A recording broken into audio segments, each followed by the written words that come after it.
Hey everybody, this is Angela from Texas, and you're listening to 5 Picks and a Chick featuring El Gato.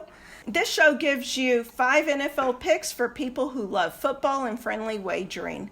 Today we are joined by our special guest picker, Rudy. Thank you for being with us today, Rudy. Thank you for having me. Thank you. Last week I went 1-4 and El Gato went 3-2. Congratulations on your winning record last week, El Gato.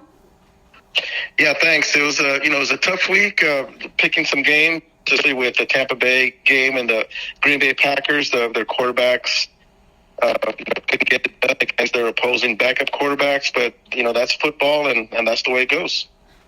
All right. Yeah, I felt like I took a punch to the gut on my picks. I'm always confident every week in my picks. Doesn't mean they're always right.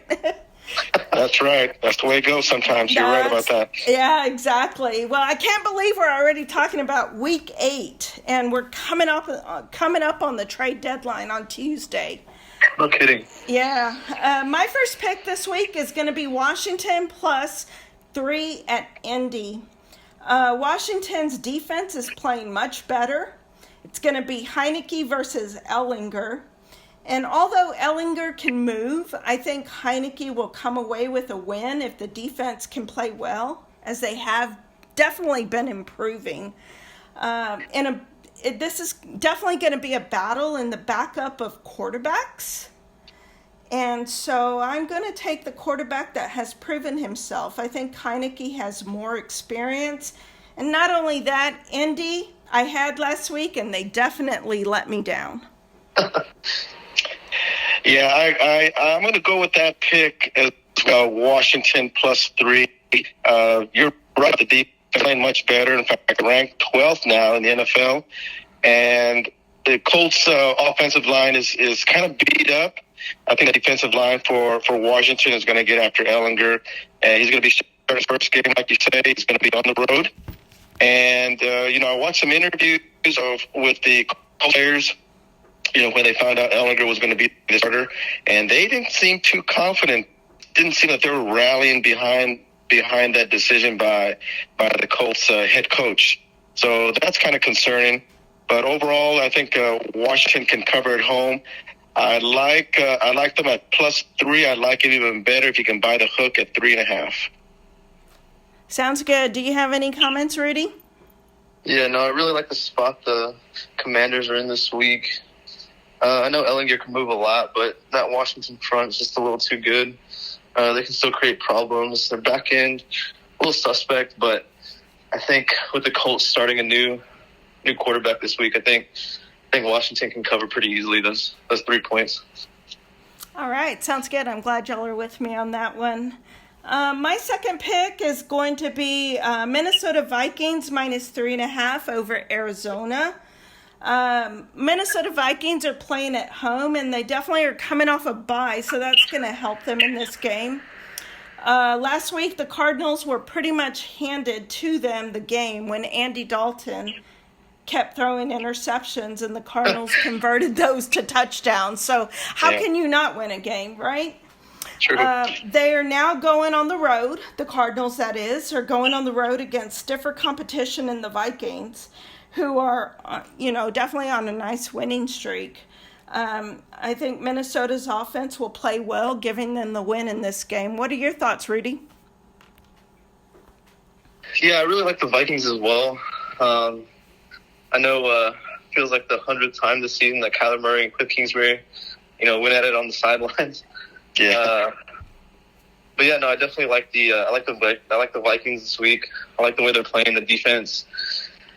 The Cardinals kind of suspect. I know DeAndre Hopkins came back last week and had a pretty good game, but I don't think it'll be enough to be able to put up against the Vikings defense. Yeah, I'm gonna agree with both of you on this one. I like the Vikings -3.5. Like you say, Angela, living off the bye week, they're going to be pretty rested. And when Rudy brings up the point of Hopkins having a decent game last week, he was spark offensively, but I think with the bye week, the Vikings can scheme and neutralize him, and that's going to create some issues for the Cardinals. And the Cardinals they were shredded by the Saints, and if it were not for Dalton giving away those picks, and that the stretch where the Cardinals, I don't know, scored maybe 20 points in 3 minutes, I think the Saints win that game. But the Cardinals did what they had to do, and I think this is going to be a competitive game. But I think the Vikings can come -3. I'll take the Vikings. Andy Dalton was doing his best Jameis Winston impression. Yeah, he sure was. That's pretty good. I like that. All right, Rudy, do you have a third pick for us this week? I do, actually. I like the Bengals this week at Cleveland. I think it opened up at about 3.5 points with the recent Jamar Chase hip injury news.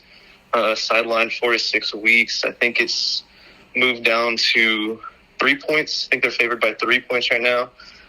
Definitely still like them in this spot. Last week won 35-17 over the Falcons. Definitely seems like they've figured out their offensive scheme after starting really, really slow to the season.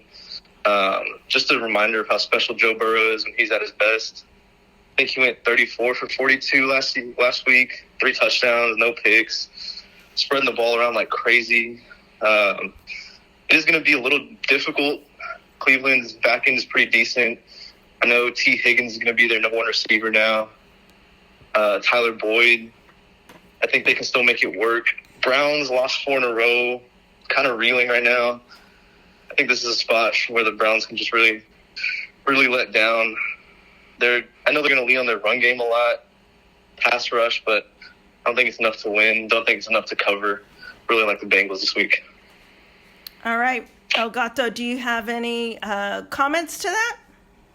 Yeah, I think Rudy covered that game pretty good. I mean, he hit all the high points regarding the Bengals and Joe Burrow. I mean, they're on a pretty good win streak since that slow start, and if not had been for the Ravens hitting that last second field goal, and they would be on a 5-game winning streak, I believe.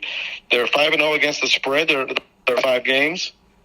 The Browns are 1-4 their last 5. So I think there were some really good points on this game. I like the Bengals too. Now that they've moved down to -3, I like that even better. But yes, I think Rudy hit all the good points. I think the Bengals can cover -3.5. All right. I definitely like Burrow's passing game. It's definitely on point, and I think it'll be hard for the Browns defense to defend. So I'm with you on this pick, Bengals -3. I think the Bengals are finally finding their rhythm. So Bengals -3 on this one. Yep. Elgato, do you have a 4th and 5th pick for us? I do. I have Giants +3 at Seattle. I think the Giants are on a roll right now. Shaquan Barkley's playing well. The quarterback's playing well. I mean, the whole Giants team is really confident right now, and they're performing really well. The Seattle team is going to be without Metcalf, their number 1 wide receiver, and that's going to create some I think, on the offense for Seattle. Even though they have a really good a run offense, and the Giants are not as strong on the rush defense, I think the Giants can do enough, and I think they can win this game outright. And at +3, that's even better. All right, Rudy, do you have any comments on that? Oh, I actually really like the Giants in this spot also. But definitely like the Giants here. I don't think anyone expected to say the sentence of the only matchup of the week between 2 teams above 500 would be the Seahawks against the Giants. But no, definitely like the Giants here. I like both offenses a lot. I was actually thinking the over on this one could cash pretty easily. I think it was somewhere around 45 or so.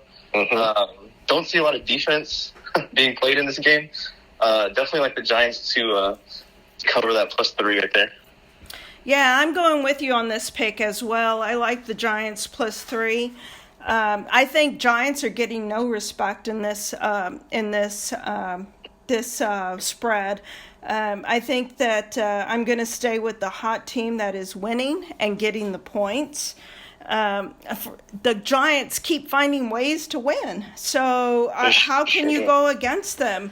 I think it will be a close battle, but I'm definitely going to take the team getting the points, and that's going to be Giants +3. Yeah, I agree. Yeah. Who do you like fifth pick? For the fifth pick, I looked at the Saints and Raiders. I think both offenses are clicking right now. They're both averaging about 28 points a game for the last 4 games. So this is offense. I'm going to go with the over at 49. I think both teams can, if they perform the way they have been this last 4 or 5 weeks, I think they can easily erase that 49. I'm going to go over 49 on this one. All right, Rudy, do you have any comments on this? Yeah, definitely like the over here as well. Just like with the last pick, not a lot of defense being played. I think the Saints mentioned that they are taking Andy Dalton over Jameis Winston again this week. Definitely like Andy Dalton over Jameis Winston. I mean, he threw about as many touchdowns as picks last week, but huge offensive numbers. Definitely like the over on this one. All right. Well, I really don't have an opinion on the over-under on this game, but I do like the Raiders -1.5, and I'll tell you why. I know Andy Dalton is starting against Derek Carr, but, I don't know the injury status on Lattimore. I think it might be like a game-time decision, but if he is not playing, that definitely bodes well for the Raider offense. I think Devontae Adams could have a really big game. He's going to be a vertical threat. So go Raiders. Go points. Yeah. Gato, do you have any bonus bet for us on this podcast? This week, I do not have a bonus podcast pick, but I will close in saying that I hope we have another great weekend of football, a great NFL Sunday. And I'm looking forward to watching a bunch of games. Looking forward to watching that NFL red zone coverage. Get to see a bunch of football, a lot of scoring opportunities. So I'm looking forward to this Sunday. Good football. All right, sounds good. Do you have any final comments, Rudy? I was going to say I like the Patriots a lot in the spot that they are against the Jets. All right. That's a good bonus bet there. Nice little bonus pick there. Way to go. Yeah, I do. They got embarrassed last week against Chicago, so I think they're going to bounce back in a pretty decent way and handle the Jets pretty easily. Sounds good. I like that. All right. Well, thank you for listening to 5 Picks and a Chick. Be sure to tell your friends about us. Also, hit the subscribe button on our YouTube channel. Thank you to Rudy for joining us today. Make sure to join us next week. And as always, thank you to El Gato for being part of 5 Picks and a Chick. 1, 2, 3, break.